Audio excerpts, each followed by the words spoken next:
Bonjour à toutes et à tous et bienvenue dans cette nouvelle vidéo. Aujourd'hui nous allons parler du plus célèbre concours musical, l'Eurovision.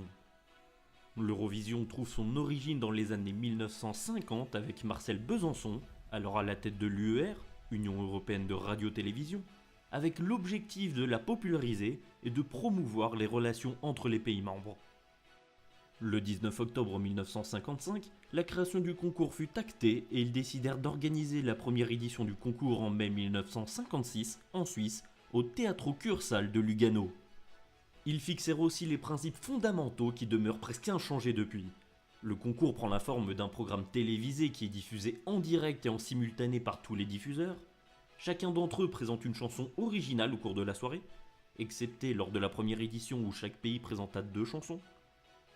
Une fois toutes les chansons présentées, chaque pays leur attribuerait des points et le pays avec le plus grand nombre de points est déclaré vainqueur. Le premier concours eut lieu le jeudi 24 mai 1956 avec 7 participants, l'Allemagne, la Belgique, la France, l'Italie, le Luxembourg, les Pays-Bas et la Suisse. Ce fut le pays hôte qui remporta le concours avec Lisasia et sa chanson Refrain. Le reste du classement est inconnu, n'ayant jamais été dévoilé et les bulletins ayant été rapidement détruits après. A l'époque, seuls les artistes en solo furent autorisés, toute chorégraphie était interdite et les jurés pouvaient voter pour leur propre pays. Cependant, il n'y avait pas de règles fixant la durée des chansons, la langue des chansons et la présentation. Ce dernier point pose un léger problème, la première édition du concours fut proposée dans tous les pays en italien. Dès l'année d'après, le concours devait être présenté à minima dans les langues officielles du concours, à savoir l'anglais et le français. En 1957, ce fut l'Allemagne qui organisa le concours. Il était admis à ce moment que le concours serait organisé à tour de rôle par les pays participants. Avec cette nouvelle édition, de nouveaux participants, de nouvelles règles et traditions furent introduits. Les pays participants ne pouvaient proposer plus qu'une seule chanson, les duos furent autorisés à participer, la procédure de vote fait à présent partie du spectacle, les scores étant affichés au fur et à mesure des annonces sur un tableau, et il était aussi interdit pour un juge de voter pour son propre pays. À l'issue du concours, une nouvelle règle fut mise en place, celle de la durée maximum d'une chanson. En effet, bien que lors de l'édition 1957 on a eu le droit à la chanson la plus courte du concours avec 1 minute 52 par le Royaume-Uni, on a aussi eu le droit à la chanson la plus longue avec la chanson italienne qui dura 5 minutes 9. C'est à partir de 1958 que fut instaurée la règle voulant que le pays victorieux organise l'édition suivante du concours. Après l'édition 1965 et le fait que le représentant suédois eut interprété sa chanson en anglais, il fut instauré une règle disant qu'un pays doit chanter dans l'une des langues nationales du pays. Elle a été abrogée une première fois en 1973, avant d'être réinstaurée en 1977 et d'être abolie totalement en 1999. En 1969, un événement improbable arriva. L'Espagne, la France, les Pays-Bas et le Royaume-Uni terminèrent premiers ex-aequo avec 18 points. Ce cas de figure n'ayant jamais été prévu dans le règlement, les 4 pays furent déclarés vainqueurs. À la suite de cet événement, il fut décidé qu'en cas de nouvel ex-aequo, les chansons concernées doivent être rechantées et les autres pays doivent revoter. Le pays avec le plus de votes à ce second tour gagne alors le concours, et si une nouvelle égalité arrivait, alors les chansons concernées sont toutes déclarées vainqueurs. Cette règle change en 1989, si plusieurs pays terminent à égalité, alors le pays ayant reçu le plus de 12 points serait déclaré vainqueur. S'ils ont reçu le même nombre de 12 points, le pays ayant reçu le plus de 10 points serait alors déclaré vainqueur, et ainsi de suite. La seule égalité possible alors est si la répartition de chaque pays est strictement identique. Cette règle fut rapidement utile, ce fut d'ailleurs la seconde et dernière égalité à ce jour, car la suédoise Carola et la française Amina ont terminé en 1991 avec 146 points. Il a fallu regarder le nombre de 10 points reçus pour déclarer Carola vainqueur.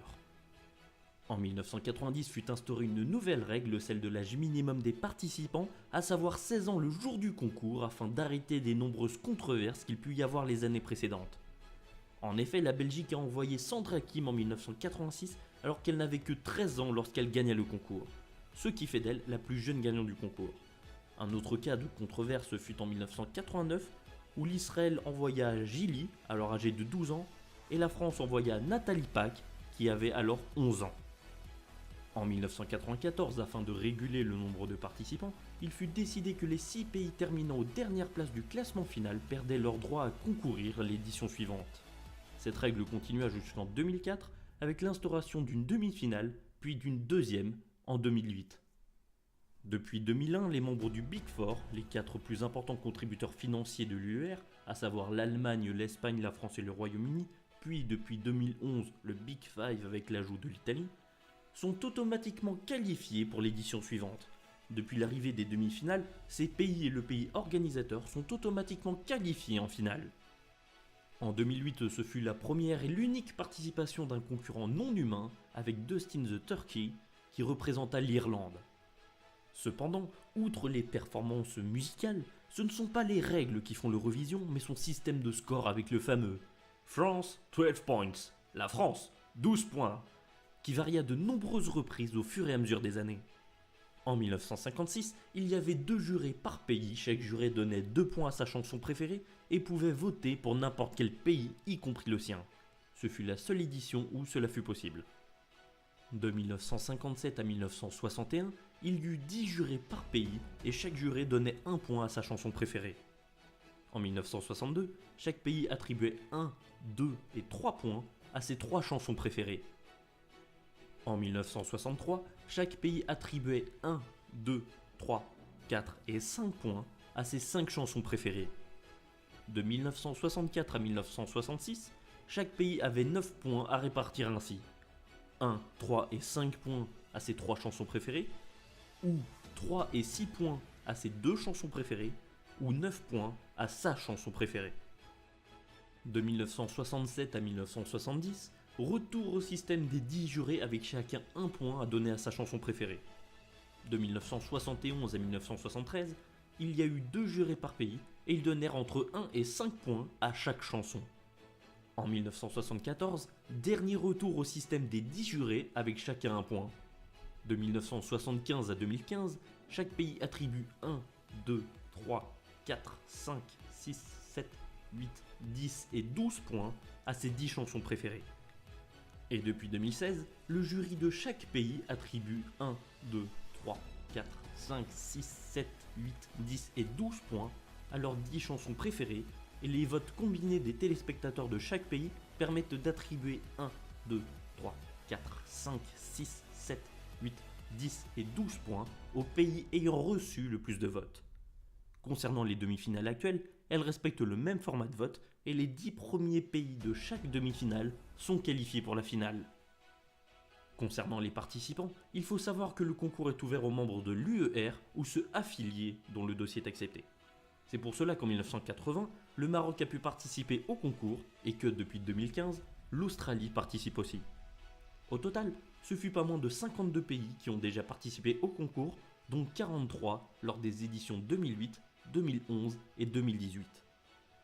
Concernant l'édition 2019, qui aura lieu en Israël, il y a actuellement une quarantaine de pays qui ont été annoncés. C'est sur ce point que se conclut la vidéo en espérant qu'elle vous aura plu. Sur ce, à bientôt pour une prochaine vidéo.